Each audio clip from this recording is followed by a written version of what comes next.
Hello दोस्तों, आज के इस वीडियो में class 10 social science objective question का हम आप लोगों को रिवीजन कराने वाले हैं। तो आप लोग वीडियो को लाइक जरूर कर देना और सभी लोग धैर्य बनाए वीडियो को पूरा जरूर देखना, क्योंकि इस वीडियो में सोशल साइंस यानी कि सामाजिक विज्ञान का 80 ऑब्जेक्टिव क्वेश्चन को हम लोग रिवीजन करने वाले हैं। क्योंकि आपका एग्जाम बहुत ही नज़दीक आ रहा है, तो मैंने सोचा आप सभी को हर सब्जेक्ट का रिविज़न करा दूँ, ताकि आपका रिविज़न मतलब बने रहे और अच्छे से अपने बोर्ड परीक्षा में नंबर उठा सको। ठीक है, तो चलिए दोस्तों वीडियो को स्टार्ट करते हैं। और आप लोग सभी बात को समझ गए होंगे, तो सभी लोग एक एक लाइक ज़रूर कर देना। ठीक है दोस्तों, यहाँ पर क्वेश्चन नंबर फर्स्ट है कि मेजनी का संबंध किस संगठन से था। तो आप लोग का आंसर आप लोगों को पहले से मालूम होना चाहिए, क्योंकि ये एनसीईआरटी का क्वेश्चन है। इसका आंसर हो जाएगा ऑप्शन नंबर बी, कार्बोनरी से। मेजनी का संबंध कार्बोनरी संगठन से था। ठीक है, और अगला प्रश्न है 2 नंबर कि जर्मन राइन राज्य का निर्माण किसने किया था। तो इसका सही उत्तर हो जाएगा option number B, Napoleon Bonaparte ने जर्मन राइन राज्य का निर्माण किया था। ठीक है, याद रखना। और अगला क्वेश्चन दोस्तों यहाँ पर 3 नंबर देखिए। दोस्तों यहाँ पर 3 नंबर प्रश्न है कि जालवेरिन एक संस्था थी। तो इसका सही उत्तर हो जाएगा ऑप्शन नंबर बी, व्यापारियों की जालवेरिन एक संस्था थी। ठीक है, और क्वेश्चन नंबर 4 है कि नवंबर 1917 ईस्वी की रूसी क्रांति का तत्कालिक कारण क्या था। तो इसका हम लोग सही जवाब क्या देंगे दोस्तों, ऑप्शन नंबर डी देंगे, प्रथम विश्व युद्ध में रूस की पराजय। आपका आंसर हो जाएगा ऑप्शन नंबर डी। ठीक है, अगला क्वेश्चन देखिए दोस्तों 5 नंबर।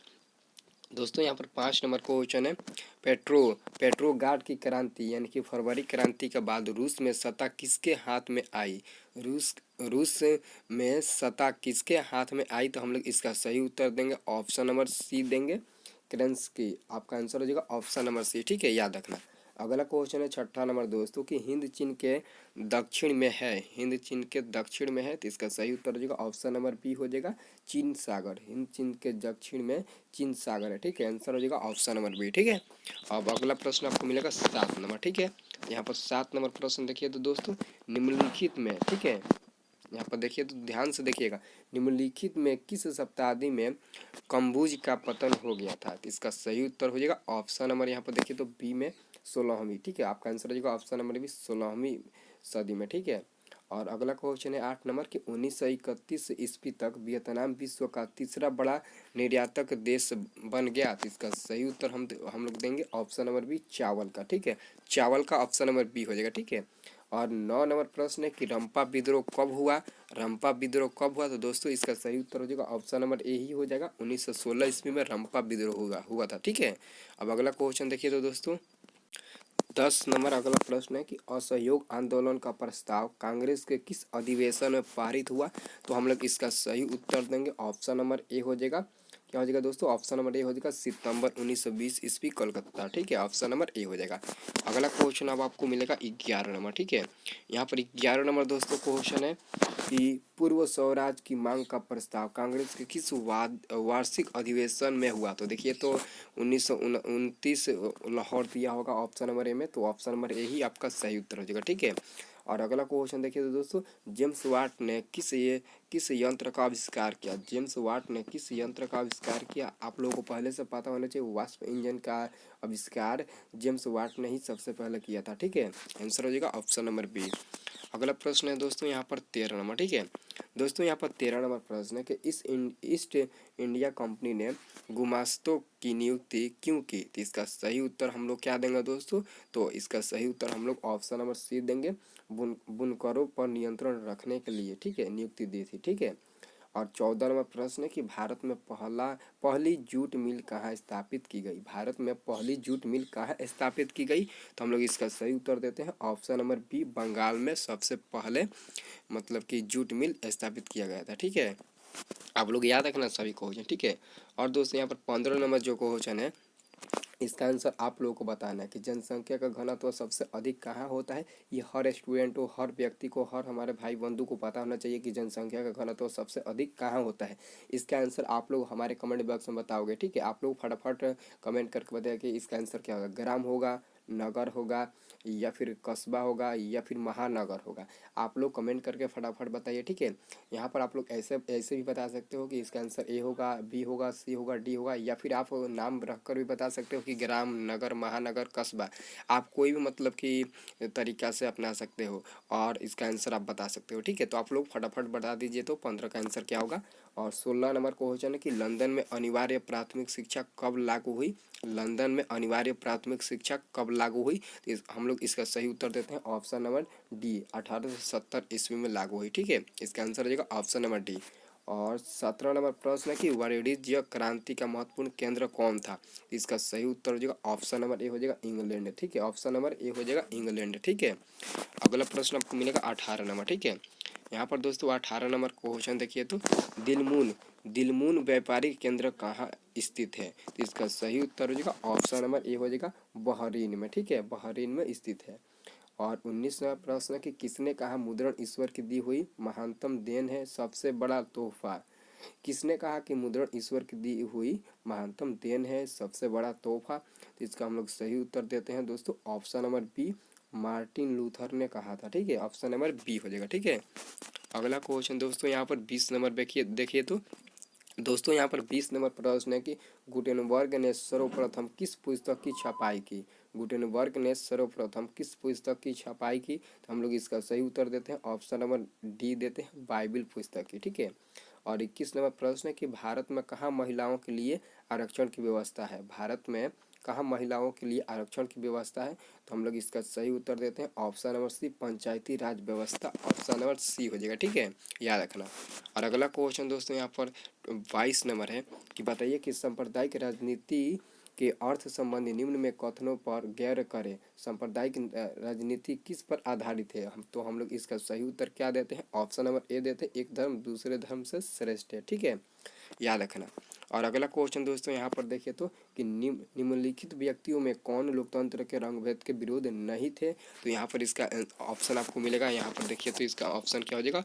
ऑप्शन नंबर ए में आपको मिलेगा किंग मार्टिन लूथर, और बी में महात्मा गांधी, और सी में ओलंपिक धावक टॉमी स्मिथ एवं जॉन कॉलेक्स, और डी में मिलेगा जेड गुडी। तो हम लोग इसका सही उत्तर क्या देते हैं? ऑप्शन नंबर डी देते हैं, ठीक है। जेड गुडी मारते मतलब कि लोकतंत्र के रंगभेद के विरोध नहीं थे, ठीक है, याद रखना। आपका सही उत्तर हो जाएगा ऑप्शन नंबर डी।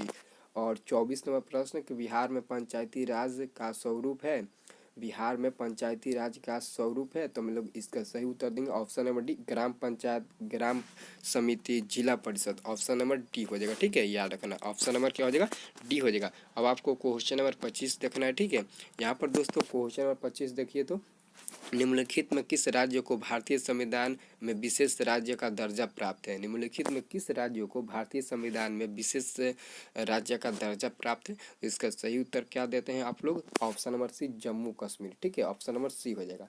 और 26 नंबर प्रश्न कि भारत में सर्वाधिक लोग निम्नलिखित में किस भाषा को बोलते हैं? भारत में सबसे ज़्यादा किस भाषा के बोलने वाले लोग रहते हैं? तो इसका आप लोग सही उत्तर क्या देंगे दोस्तों? ऑप्शन नंबर बी देंगे हिंदी। भारत में सबसे ज़्यादा लोग हिंदी भाषा को ही अपनाते हैं, ठीक है, याद रखना। और अगला प्रश्न है 27 नंबर, ठीक है। 27 नंबर प्रश्न है दोस्तों कि ताड़ी विरोधी आंदोलन निम्नलिखित में किस प्रांत से शुरू किया गया? ताड़ी विरोधी आंदोलन निम्नलिखित में किस प्रांत से शुरू किया गया? तो दोस्तों याद रखना इसका सही उत्तर क्या होगा? इसका तो आंसर आप लोगों को पहले से मालूम होना चाहिए कि इसका आंसर आंध्र प्रदेश होगा, ऑप्शन नंबर सी, ठीक है। और दोस्तों 28 नंबर प्रश्न है कि नर्मदा घाटी परियोजना किन राज्यों से संबंधित है? तो देखिए तो गुजरात, महाराष्ट्र और Madhya Pradesh. Option number D को आप ध्यान से देखिए तो उसमें दिया है क्या? गुजरात, महाराष्ट्र और मध्य प्रदेश। तो ऑप्शन नंबर डी आपका आंसर हो जाएगा, ठीक है, याद रखना। और अगला प्रश्न देखिए आप 29 नंबर, ठीक है। यहाँ पर दोस्तों 29 नंबर प्रश्न है कि वर्ष 1975 भारतीय राजनीति में किस लिए जाना जाता है? वर्ष 1975 भारतीय राजनीति में किस लिए जाना जाता है? तो इसका आंसर हम लोग क्या देंगे? ऑप्शन नंबर इसका आंसर हम लोग सी देंगे, ठीक है। ऑप्शन नंबर क्या देंगे दोस्तों? यहाँ पर सी देंगे हम लोग आंसर। देश के अंदर आपातकाल लागू हुआ था, ठीक है। इसका आंसर हम लोग क्या देंगे? ऑप्शन नंबर सी देंगे, या फिर इसका आंसर हम लोग ऑप्शन नंबर डी देंगे। दोस्तों यहाँ पर आप लोग कन्फ्यूजन कर देने वाला प्रश्न है कि वर्ष 1975 भारतीय राजनीति में किस लिए जाना जाता है। करता है? जनता पार्टी की सरकार बनी थी दोस्तों। यहाँ पर कभी कभी इसका आंसर डी भी मिल जाता है और कभी कभी इसका आंसर सी भी मिल जाता है। तो दोस्तों यहाँ पर आप लोगों को मतलब कि चूज़ करना है कि इसका आंसर सी होगा या फिर डी होगा, क्योंकि 1975। और एक और क्वेश्चन पूछता है कि वर्ष 1976 में भारतीय राजनीति में किस लिए जाना जाता था? तो 1975 और 1976 के संबंध में आप लोगों को बताना है कि इसका आंसर क्या होगा। ठीक है, आप लोग इसका आंसर जरूर बताइएगा। ठीक है, और यहाँ पर दोस्तों 30 नंबर प्रश्न है। 30 नंबर प्रश्न है कि इनमें कौन तथ्य लोकतांत्रिक व्यवस्थाओं के अनुरूप नहीं है? तो इसका सही उत्तर हम लोग देंगे ऑप्शन नंबर बी, कानून के समक्ष असमानता। ऑप्शन नंबर बी हो जाएगा। ठीक है, और 31 नंबर प्रश्न है कि लोकतंत्र करता है विभिन्नताओं का, लोकतंत्र करता है विभिन्नताओं का क्या करता है? तो इसका सही उत्तर दीजिएगा सम्मान करता है। लोकतंत्र विभिन्नताओं का सम्मान करता है। ठीक है, और 32 नंबर प्रश्न कि भारतीय लोकतंत्र के प्रति लोगों की है? तो इसका हम लोग सही आंसर क्या देंगे दोस्तों? हम लोग इसका सही उत्तर देते हैं ऑप्शन नंबर ए देते हैं आस्था। ऑप्शन नंबर ए हो जाएगा। ठीक है, अगला प्रश्न आपको मिलेगा 33 नंबर। ठीक है, यहाँ पर दोस्तों 33 नंबर प्रश्न है कि क्षेत्रवाद की भावना का एक कुपरिणाम है? तो अलगवाद। ऑप्शन नंबर डी हो जाएगा। ठीक है, और 34 नंबर प्रश्न है कि भारत में पंचायती राज संस्थाओं में महिलाओं के लिए कितनी सीटें आरक्षित है? तो इसका सही उत्तर क्या होगा? ऑप्शन नंबर यहाँ पर देखिए तो डी में दिया है, इनमें से कोई नहीं। तो इसका हम लोग इसका आंसर दे देंगे ऑप्शन नंबर डी, इनमें से कोई नहीं होगा। ठीक है, अगला प्रश्न आपको देखना है 35 नंबर। ठीक है, यहाँ पर दोस्तों 35 नंबर प्रश्न है कि लोकसभा में निर्वाचन हेतु कुल सीटों की संख्या है? तो इसका हम लोग सही उत्तर देंगे ऑप्शन नंबर सी देंगे 543। ठीक है, ऑप्शन नंबर सी देंगे। ठीक है, और 36 नंबर प्रश्न है कि किस क्षेत्र को द्वितीय क्षेत्र कहा जाता है? किस क्षेत्र को द्वितीय क्षेत्र कहा जाता है? तो ये तो सिंपल है, विद्युत को हम लोग द्वितीय क्षेत्र कहते हैं। इसका आंसर रहेगा ऑप्शन नंबर ए हो जाएगा। ठीक है, और 37 नंबर प्रश्न है कि किस क्षेत्र को तृतीय क्षेत्र कहा जाता है? तो सेवा क्षेत्र को हम लोग तृतीय क्षेत्र कहते हैं। तो ऑप्शन हो जाएगा, इसका भी आंसर हो जाएगा ऑप्शन नंबर ए, तृतीय क्षेत्र को हम लोग सेवा क्षेत्र कहते हैं। ठीक है, अगला प्रश्न 38 नंबर है दोस्तों कि स्वतंत्रता पूर्व भारतीय अर्थव्यवस्था थी? तो हम लोग इसका सही उत्तर क्या देते हैं? ऑप्शन नंबर देखिए तो यहाँ पर ए में क्या दिया है, कृषि प्रधान। तो आपका आंसर भी ऑप्शन नंबर ए ही हो जाएगा, कृषि प्रधान। ठीक है, और अगला क्वेश्चन है कि बिहार में गरीबी रेखा से नीचे बसर करने वाले लोगों का प्रतिशत है? तो 41.4%। ऑप्शन नंबर ए बी हो जाएगा। ठीक है, और 40वां प्रश्न है कि गरीबी के दुष्चक्र की भावना को किसने बतलाया था? तो हम लोग इसका सही उत्तर क्या देते हैं? ऑप्शन नंबर सी देते हैं, Ragnar Marx. Option number C हो जाएगा। ठीक है, याद रखना। और अगला क्वेश्चन है 41 नंबर दोस्तों 41 नंबर प्रश्न है कि निम्नलिखित में किसके अनुसार मुद्रा वह है जो मुद्रा का कार्य करती है? किसके अनुसार? तो हार्टले विट्स के अनुसार। ठीक है, ऑप्शन नंबर बी हो जाएगा। और 42 नंबर है कि प्लास्टिक मुद्रा है? प्लास्टिक मुद्रा है मतलब कि क्वेश्चन कहने का मतलब है कि इनमें से कौन प्लास्टिक का मुद्रा है? इनमें से कौन प्लास्टिक का मुद्रा है? तो एटीएम एक प्रकार का प्लास्टिक का मुद्रा होता है। आप लोग पढ़े होंगे कि एटीएम क्या है। एटीएम का पूरा नाम क्या है? Automatic teller machine. ठीक है, ऑटोमेटिक टेलर मशीन इसका फुल फॉर्म भी होता है। ठीक है, आपको मैट्रिक बोर्ड परीक्षा में क्वेश्चन पूछा भी जाता है। ठीक है, याद रखना। और यहाँ पर 43 नंबर प्रश्न है कि भारत का केंद्रीय बैंक कौन है? तो रिजर्व बैंक ऑफ इंडिया हो जाएगा। ऑप्शन नंबर ए हो जाएगा। क्या हो जाएगा? ऑप्शन नंबर ए हो जाएगा, रिजर्व बैंक ऑफ इंडिया। ठीक है, और 44 नंबर प्रश्न यहाँ पर देखिए तो व्यावसायिक बैंकों का राष्ट्रीयकरण कब किया गया? तो सन 1969 में व्यावसायिक बैंकों का राष्ट्रीयकरण किया गया। ऑप्शन नंबर सी हो जाएगा। ठीक है, और 45 नंबर प्रश्न है कि मानव पूंजी के प्रमुख घटक कितने हैं? मानव पूंजी के प्रमुख घटक कितने हैं? तो दोस्तों आप लोग को याद होना चाहिए कि मानव पूंजी के प्रमुख घटक 5 होते हैं। ऑप्शन नंबर बी हो जाएगा। ठीक है, याद रखना।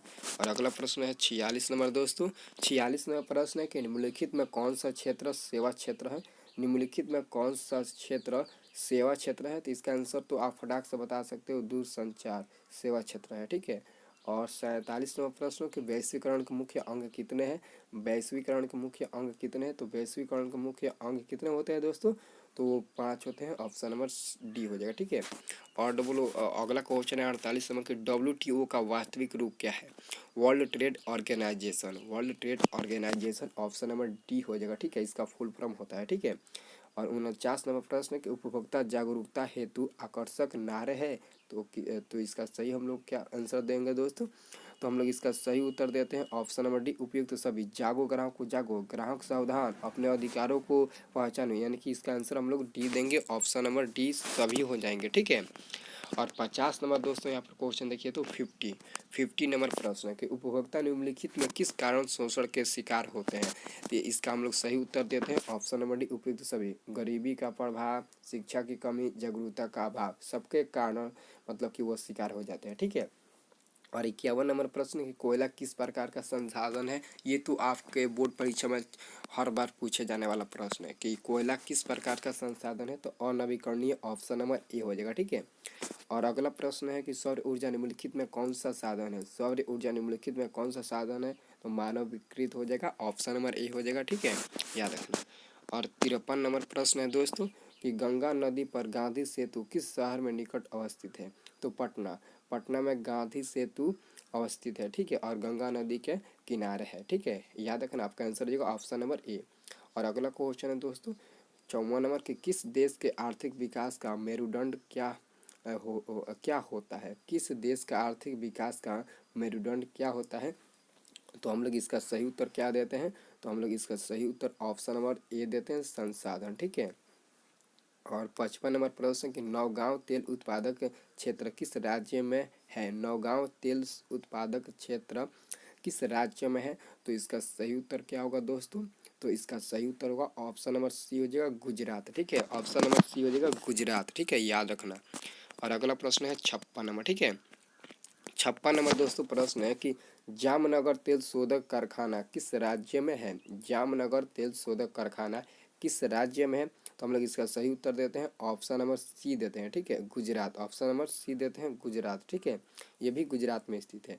और 57 नंबर प्रश्न कि इंद्रपूर्णी बराज किस परियोजना के अंतर्गत बना है। तो इसका भी सही उत्तर क्या होगा दोस्तों।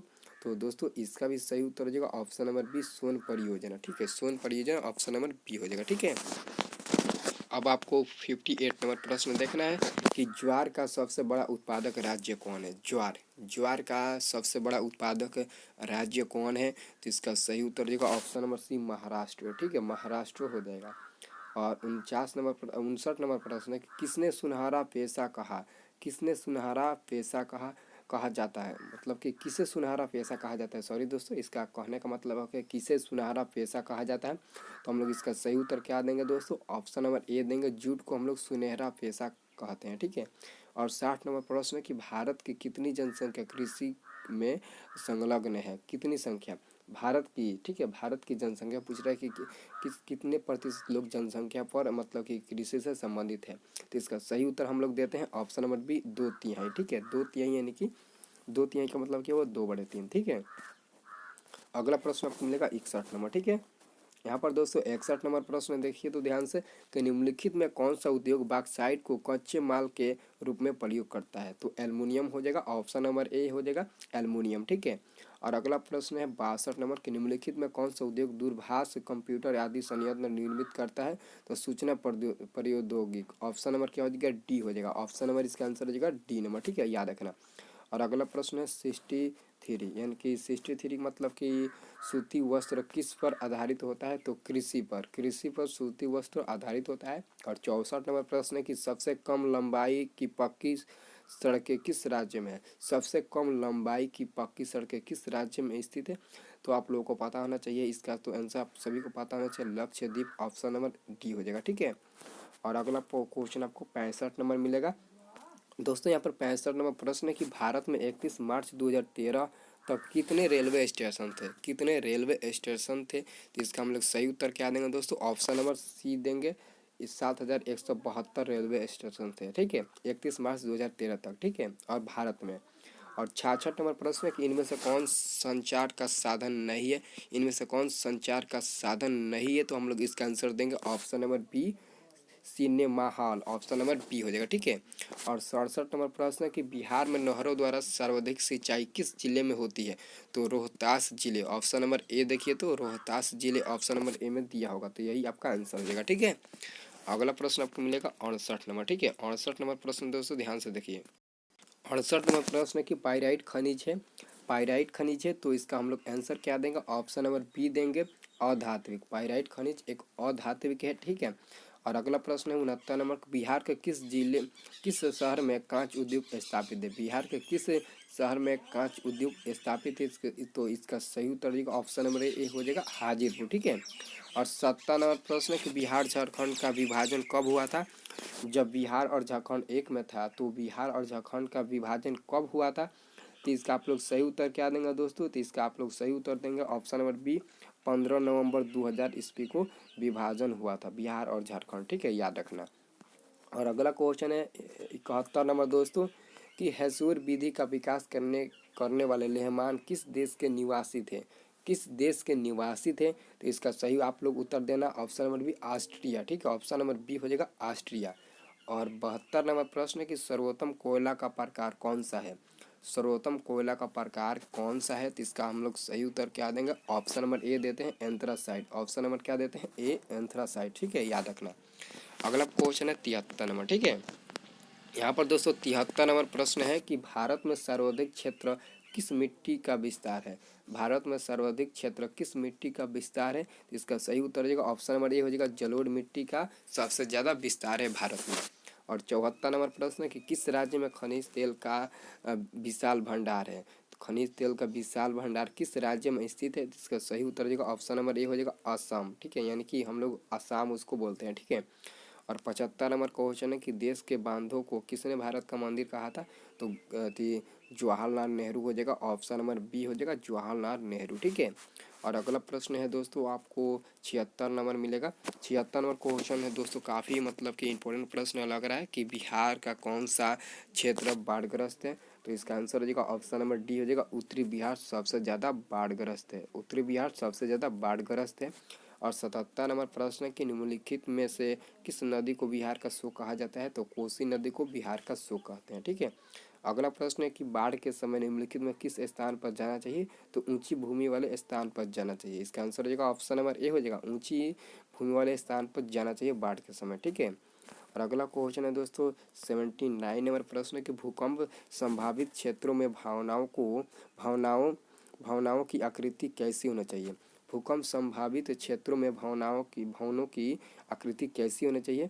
तो इसका आंसर हो जाएगा ऑप्शन नंबर डी, देखिए तो आयताकार दिया है, तो इसका आंसर क्या हो जाएगा? ऑप्शन नंबर डी हो जाएगा आयताकार, ठीक है। और दोस्तों यहाँ पर अंतिम प्रश्न देखना है, ठीक है। अब आपको अंतिम प्रश्न देखना है, सोशल साइंस का अंतिम प्रश्न है कि सुनामी प्रभावित क्षेत्र में मकानों का निर्माण कहाँ करना चाहिए? तो इसका हम लोग सही आंसर क्या देंगे दोस्तों? तो हम लोग इसका सही उत्तर देंगे ऑप्शन नंबर सी देंगे, समुद्र तट से दूर ऊंचाई पर करना चाहिए, ठीक है। तो दोस्तों यहाँ पर सोशल साइंस का 80 ऑब्जेक्टिव क्वेश्चन का रिवीजन हो गया। अगर आप लोग ऐसे ही और सब्जेक्ट का रिवीजन आप लोग करना चाहते हो तो फटाफट वीडियो को लाइक कर दो और सभी लोग एक एक जरूर कमेंट करना, ताकि मैं आपको अगला सब्जेक्ट का वीडियो बताऊँ और उसमें आप लोगों को रिविज़न कराऊँ। आप लोग ज़रूर बताना, ठीक है।